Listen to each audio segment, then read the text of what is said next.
Olá, nesta videoaula irei relatar algumas informações pertinentes acerca do desenvolvimento dos conteúdos da unidade 2, bem como irei apresentar as principais ideias que envolvem os exemplos de cada uma das aulas ou semanas desta mesma unidade. Assim, serão trabalhados os conteúdos que envolvem os sólidos de revolução, no caso, os elementos, a área da base, lateral e total do cilindro e do cone, bem como o volume e a capacidade em litros. Da esfera, será trabalhado seus elementos, a área da superfície esférica, o volume da esfera, o fuso e a cunha. Além disso, iremos ver alguns exemplos dos casos especiais, que seriam os sólidos que são semelhantes e alguns casos de troncos, bem como da inscrição e circunscrição de sólidos, que seriam aqueles principais trabalhados na educação básica. Dessa forma, na unidade 2 e na aula 1, serão trabalhados os sólidos de revolução. E, em se tratando do cilindro, temos alguns exemplos na página 5, e o primeiro deles seria: dado um retângulo de dimensões 3 cm e 5 cm, comparar a área lateral e a área total da superfície dos cilindros de revolução deles obtidos. Então, a partir dessas dimensões, tem que se verificar quais são as possibilidades de resposta e verificar se as áreas permanecem iguais, mesmo se haver a troca de alguma dessas dimensões. Então, para resolver o problema indicado, fazer a representação geométrica dessas figuras, e aqui do lado direito desse slide é possível ver então as duas representações possíveis utilizando essas dimensões, que seria o do cilindro reto ter raio da base igual a 5 centímetros e a altura do cilindro sendo 3 centímetros. Também nós podemos ter outra possibilidade, que é o contrário da representação anterior, em que o raio vai ser 3 centímetros e a altura do cilindro 5 centímetros. Então, vai ser necessário, para resolver esse problema, ter dois tipos de resolução, envolvendo duas resoluções, uma da área lateral de cada uma dessas figuras e também da área total de cada uma delas. Então, inicialmente, se calcular a área total e a área lateral, em se tratando que o cilindro reto, e aí a gente utiliza pensando que para formar esse retângulo, ele vem da construção de um retângulo, que tem como medidas, então, 5 centímetros e 3, e aí, então, a gente vai fazer substituições na área lateral e total. Sendo que na área lateral, a gente vai fazer 2 vezes π vezes 5 vezes 3, o que resulta multiplicando os fatores em 30 e o π permanece do lado. Não foi utilizada a medida de π, que seria aquele número racional e que resultaria numa medida aproximada. E a área total, a gente também usa essas mesmas medidas, observando que o 5 seria medida do raio da base e 3 a altura, o que resulta em 80 π. Também a gente vai fazer o cálculo relativo ao contrário, que pensando que o retângulo, que seria ele, o gerador desse cilindro, ou seja, ele seria a figura que, ao ser rotacionada, ela geraria o formato de um cilindro, a gente vai ter o quê? Vai ter área lateral igual a 2 vezes π vezes 3 vezes 5, que é igual a 30 π, e a área total vai ser semelhante ao anterior, porém, a gente vai usar 3 centímetros como raio da base e 5 a altura, e a medida vai ser diferente, então, da que a gente obteve anterior, como 48 π. Também, nesses processos aqui de cálculo, a gente não esmiuçou, ou seja, não utilizou o valor de π, que seria o número racional correspondente, para obter uma medida aproximada. Apenas se usa a representação ao lado direito desse valor. Assim, comparando essas duas resoluções, a gente verifica que, embora tenha sido outros tipos de análise, e observar que essa rotação do retângulo, tendo as medidas de posições diferentes, a gente vai ter a mesma área lateral em ambos os casos. Mas na área total a gente não vai obter a mesma situação, ou seja, não vai obter o mesmo valor. Por quê? Porque diz assim que quando fazemos a rotação do retângulo em torno do lado menor, a área que seria a área da superfície total do cilindro vai ser então maior. E aí isso se difere em ambos os casos. Ainda na página 5 da aula 1 da unidade 2, temos um outro exemplo que seria o de número 2 e que tem o seguinte enunciado. Considere que a parte interna de um grande tanque cilíndrico para armazenamento de combustível meça 20 metros de diâmetro e 10 metros de altura. Determine a capacidade em litros desse tanque.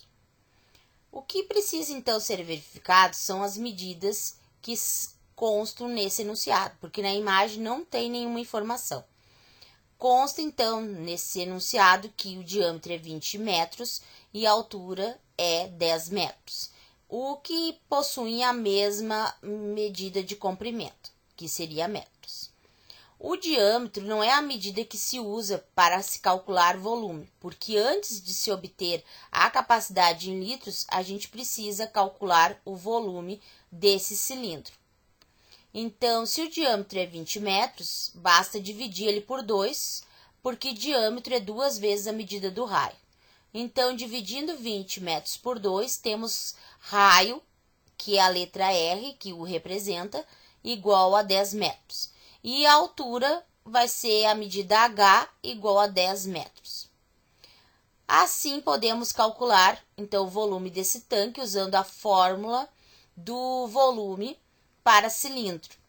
E aí fazemos as substituições, lembrando que se trata de um problema contextualizado, então é pretendido que se obtenha então esse volume fazendo a substituição do valor de π pela sua medida aproximada, que seria 13,14. Fazendo as substituições dos valores na fórmula de volume, obtemos que o volume é igual a aproximadamente 3.140 metros cúbicos. Mas ainda nós precisamos prosseguir com a resolução, porque a gente tem que fornecer a resposta em litros. Litros é representado pela simbologia ou escrita como apenas L minúsculo. Vale ressaltar também que o volume de 1 metro cúbico corresponde ou é igual a 1.000 litros. Então, a capacidade desse tanque vai ser calculada do seguinte modo, que é fazer o C, que é a capacidade, é igual a aproximadamente 3.140 vezes 1.000, porque a gente tem a medida pronta, que é o volume em metros cúbicos.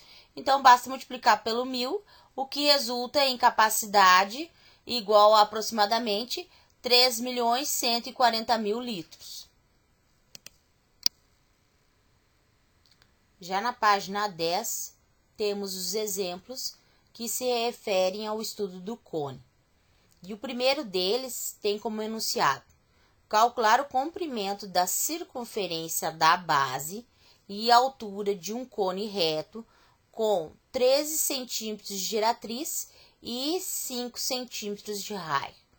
Assim, como resolução, é indicado que primeiramente se faça um esboço do que seria esse cone com seus elementos e medidas respectivas, aquelas então que foram fornecidas no enunciado.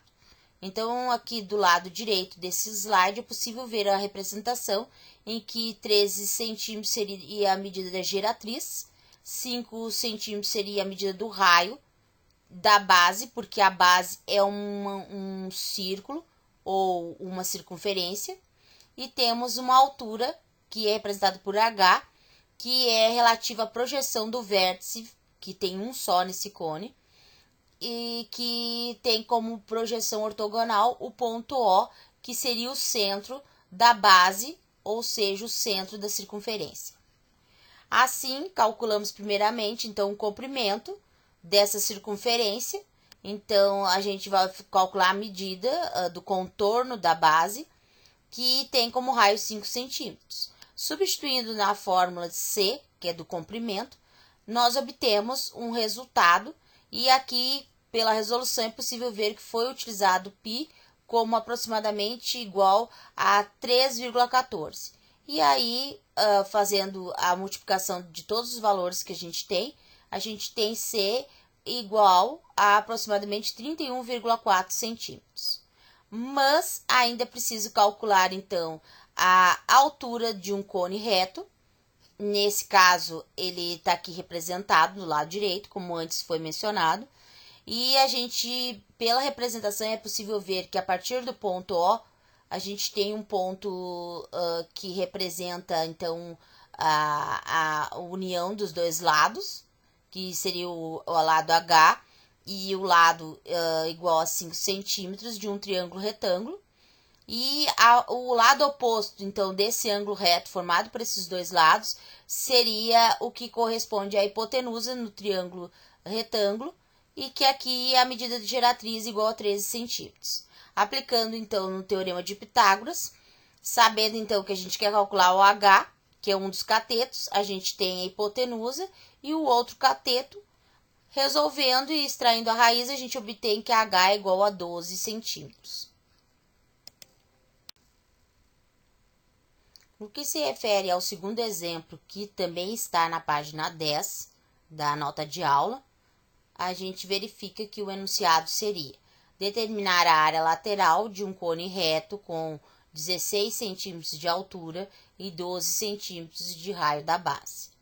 Nessa questão, foi então apresentada a figura geométrica que pode ser analisada, e ela se trata de um cone reto com seus elementos e as medidas indicadas.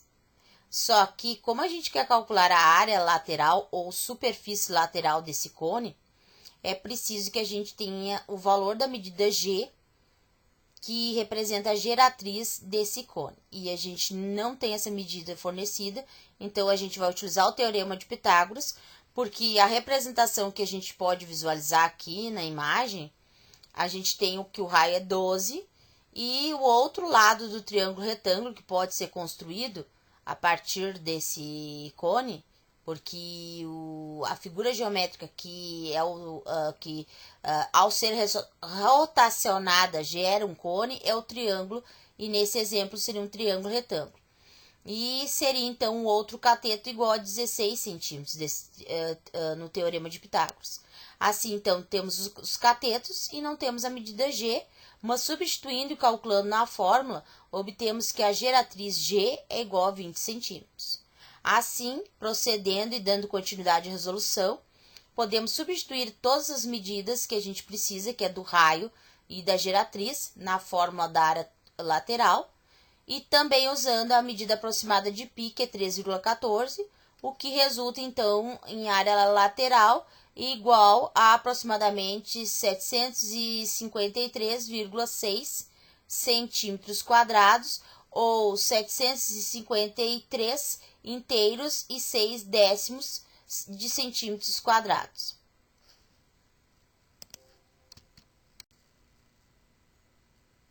Um terceiro exemplo que consta na página 10, o enunciado seria: calcular a quantidade de máxima de líquido em litro que a taça representada na figura ao lado pode comportar. Então, aqui nessa questão foi fornecida a representação dessa figura, que é uma taça que tem altura 20 centímetros, e ainda que o raio da base, porque aqui a taça, a base dela então seria a parte superior, e igual a 5 centímetros esse raio. Calculamos o volume da taça, que é o volume do cone, e aí a gente obtém uma medida aproximada, utilizando 13,14, até porque é uma questão contextualizada, e como se quer saber a quantidade máxima de líquido, a gente precisa usar a medida 13,14. Fazendo a resolução, a gente obtém que o volume é igual a aproximadamente 523 inteiros e 5 décimos de centímetro cúbico. Aí, além disso, a gente tem que então dar a resposta dessa capacidade, ou seja, dessa quantidade de líquido, em litros. E é importante saber que 1 litro é igual a 1 decímetro cúbico e 1 decímetro cúbico é igual a 1000 centímetros cúbicos. Logo, 1 litro é igual a 1000 centímetros cúbicos. Então, a gente vai transformar essa medida anterior, porque para calcular, então, a capacidade, a gente precisa da medida do volume, e vai fazer a transformação da seguinte forma, utilizando essa medida 523,3, que é 523 inteiros e 3 décimos, multiplicado por 1 sobre 1000, ou 1 milésimo, porque a gente tem a medida em centímetros cúbicos, mas ela é uma medida menor que o que corresponde a 1 litro. Então, a gente vai multiplicar então, esse 523,3 pelo numerador da fração 1 e dividir depois por 1000.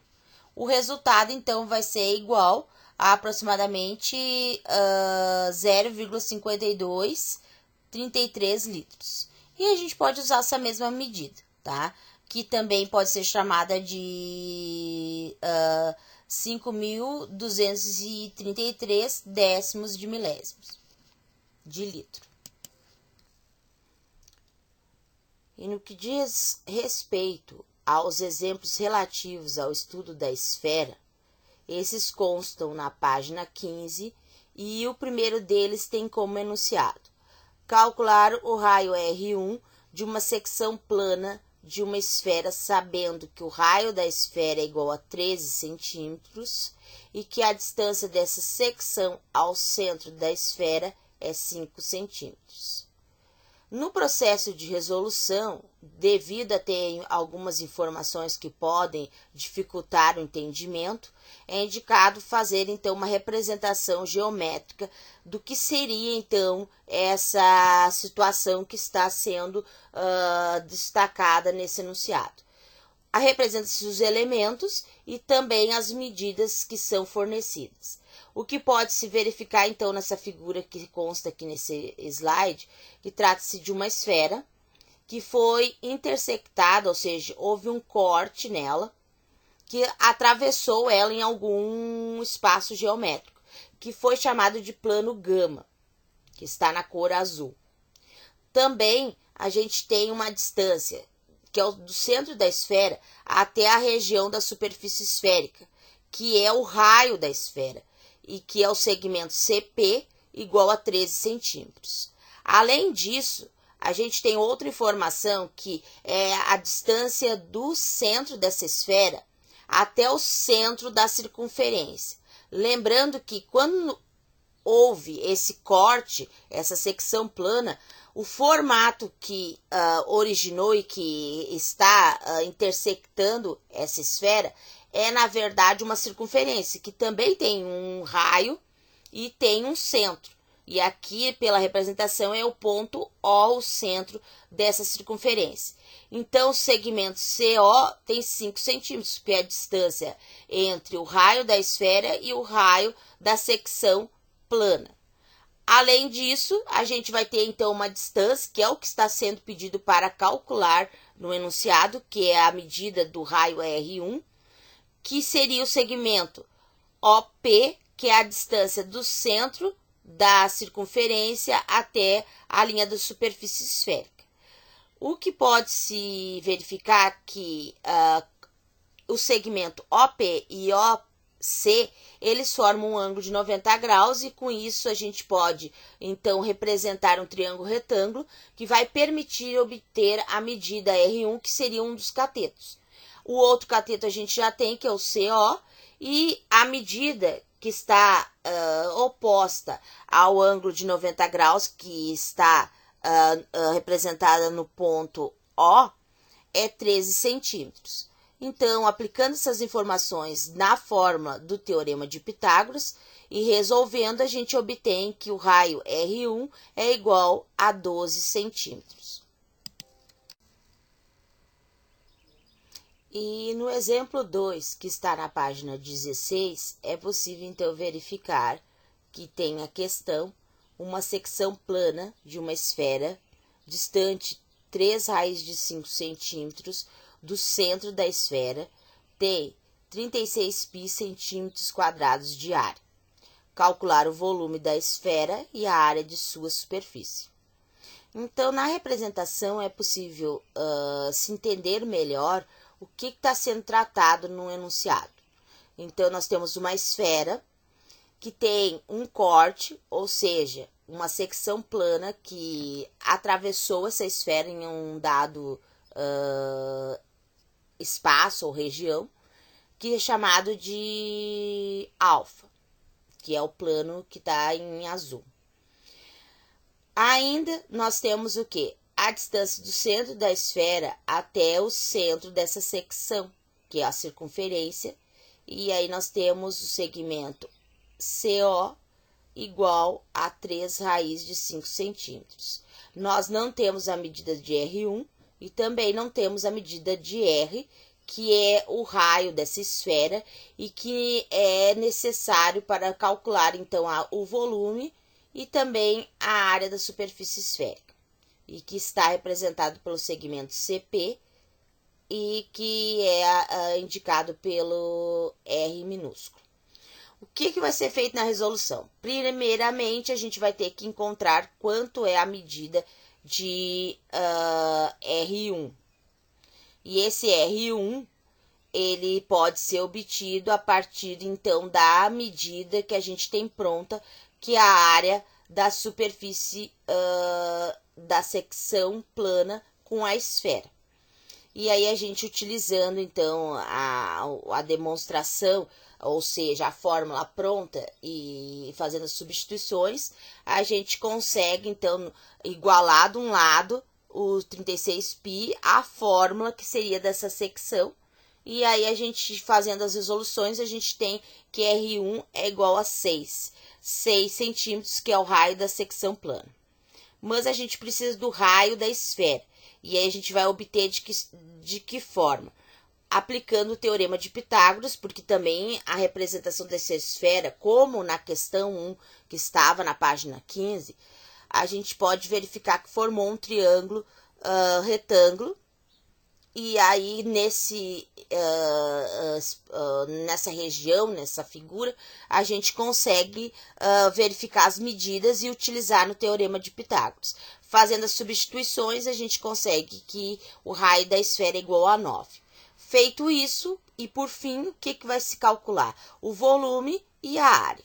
O volume da esfera é igual a 4 terços de πr ao cubo, e como a gente precisa da medida do raio, a gente vai levar ele ao cubo e também vai usar a medida do π, que é isso que foi feito para obter que o volume é igual a aproximadamente 3.052 centímetros cúbicos. Também vamos calcular a área da superfície esférica, que é indicado pela fórmula A, igual a 4πr ao quadrado. Fazendo a substituição e também usando a medida de π como 3,14, resolvendo, temos por fim, então, que a área é igual a aproximadamente 1.017 centímetros quadrados.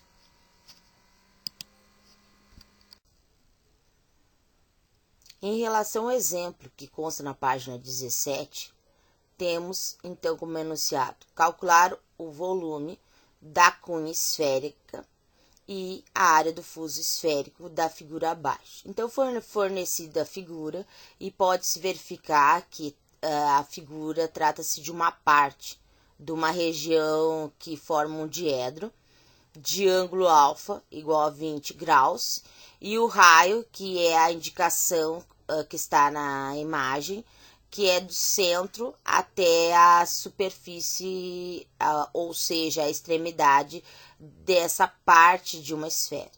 Então, se a gente utilizar a medida, a aresta, que é o diâmetro dessa parte, a gente rotacionando, a gente tem uma esfera inteira.